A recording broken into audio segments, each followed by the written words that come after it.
Game. Again, pointers, mechanics. Mechanics muna tayo. Mechanics ng passing.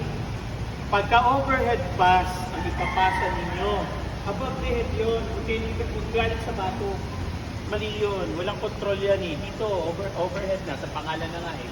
Hold the ball above your head and then point all your fingers to the catcher. Isa pa, kung catcher ka, always show target, di ba? Yun ang pinag-usapan na natin. Always show hand target.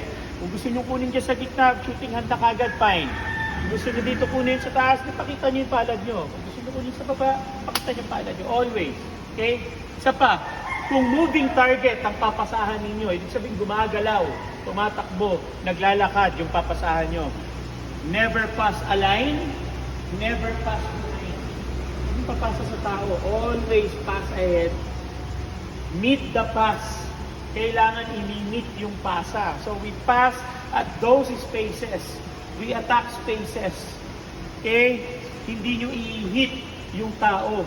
Pagka hinit nyo yung tao, may depensa na yung agad eh.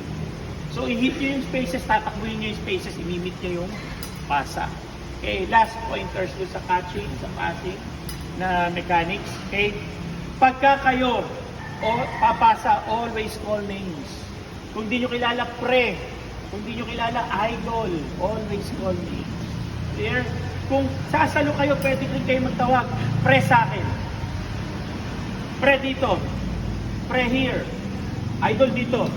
Para alam, magpo-communicate kayo sa loob. So, always talk. Always call out. Always call names. Okay? So, yun lang. Okay, kay good job everybody. Good job. Si Pogi na, si Coach Flip. Okay? Ano lang tayo,